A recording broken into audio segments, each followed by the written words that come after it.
사람이 힘들 때 무엇이 필요한가? 여러분, 살다 보면 우리는 가끔 이런 생각을 합니다.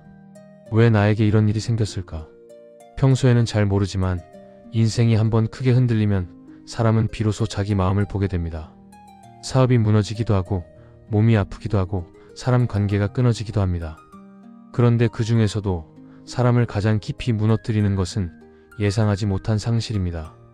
특히 사랑하는 사람을 잃었을 때 사람 마음은 정말 바닥까지 내려갑니다. 제가 예전에 아주 인상 깊게 본 영화가 하나 있습니다. 밀양이라는 영화입니다. 이 영화 속 여주인공은 처음에 조금 허세가 있는 사람입니다. 사람들에게 괜히 잘 사는 척을 합니다. 부동산도 괜히 알아보고 사람들 앞에서 나 돈 좀 있어요, 이런 분위기를 풍깁니다. 사람 마음이란 게 그렇지요. 조금 힘들어도 괜찮은 척하고 강한 척하고 잘 사는 척할 때가 있습니다. 그런데 세상 일이 참 묘합니다. 그 모습을 본 어떤 범죄자가 저 집 돈 있겠구나 이렇게 생각합니다. 그리고 결국 그 여인의 아들을 납치합니다. 그리고 그 아이는 돌아오지 못합니다. 여러분, 사람이 감당할 수 없는 일을 겪으면 마음이 어떻게 될까요? 슬프다, 괴롭다, 이런 감정 이전에 사람은 완전히 무너집니다. 어디로 가야 할지 모르고 무엇을 해야 할지도 모르고 그냥 멍하게 세상을 떠돌게 됩니다. 영화 속에서도 그런 장면이 나옵니다. 그 여인이 정처 없이 길을 걷다가 어느 날 교회 간판을 보게 됩니다. 그리고 그냥 들어갑니다. 기도하려고 들어간 것도 아니고 믿음이 있어서 들어간 것도 아닙니다. 그냥 갈 곳이 없어서 들어간 겁니다. 그리고 교회 의자에 앉아서 갑자기 울기 시작합니다. 말이 먼저 나오지 않습니다. 사람이 정말 힘들 때는 설명도 못합니다. 그저 눈물이 먼저 나옵니다. 그때 목사님이 다가옵니다. 왜 그러세요? 무슨 일이세요? 이런 말을 하지 않습니다. 그냥 조용히 그 여인 옆에 앉아서 가만히 안아줍니다. 그리고 이렇게 말합니다. 괜찮습니다. 더 우세요. 그 순간 그 여인은 그동안 참고 있던 것들을 전부 쏟아내듯이 목이 터져라 울기 시작합니다. 여러분, 사람이 정말 울어야 할 때 울지 못하면 마음이 더 아픕니다. 눈물이 나와야 조금 숨이 쉬어집니다. 제가 그 장면을 보면서 이런 생각이 들었습니다. 만약 내가 저 여인이라면 아마 평생 그 교회를 잊지 못할 것 같습니다. 왜냐하면 내가 가장 무너졌을 때 나를 안아준 곳이기 때문입니다. 그런데 한편으로 이런 생각도 들었습니다. 만약 절에서 스님이 젊은 여인을 안아주고 등을 토닥이며 위로한다면 아마 다음날 신문 일면에 나올 겁니다. 그래서 불교에서는 이런 부분을 굉장히 조심합니다. 하지만 여러분, 여기서 우리가 정말 생각해야 할 것이 있습니다. 사람이 정말 힘들 때 그 사람에게 필요한 것은 과연 무엇일까요?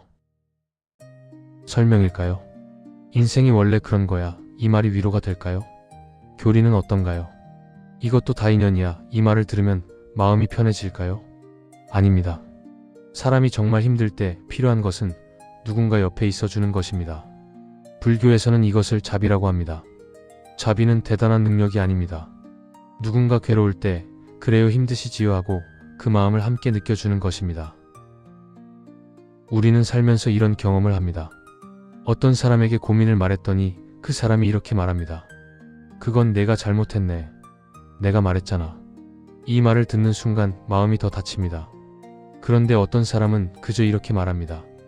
많이 힘들었겠네요. 그 한마디에 눈물이 납니다.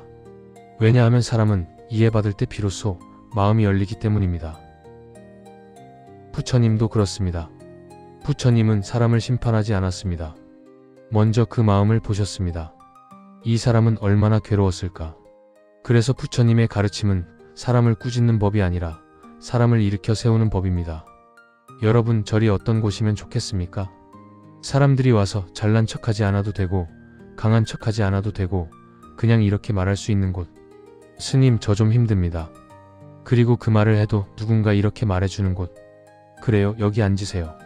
절은 완벽한 사람이 오는 곳이 아니라 지친 사람이 오는 곳입니다. 그래서 저는 이런 생각을 합니다. 우리 절이 아주 거창한 도량이 아니어도 좋습니다. 하지만 이런 절이면 좋겠습니다. 사람이 와서 조금 약해져도 괜찮은 곳. 사람이 와서 조금 울어도 괜찮은 곳. 사람이 와서 조금 쉬어도 괜찮은 곳. 부처님은 말씀하셨습니다. 괴로움을 아는 것이 깨달음의 시작이라고. 여러분도 살면서 힘든 일이 있을 것입니다. 그럴 때 혼자 버티려고 하지 마십시오.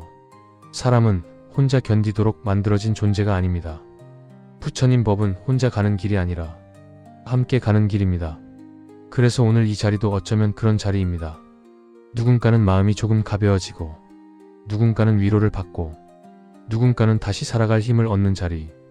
여러분이 이 절을 떠날 때 이렇게 생각했으면 좋겠습니다. 세상은 여전히 힘들지만 그래도 나를 이해해주는 곳이 하나 있다.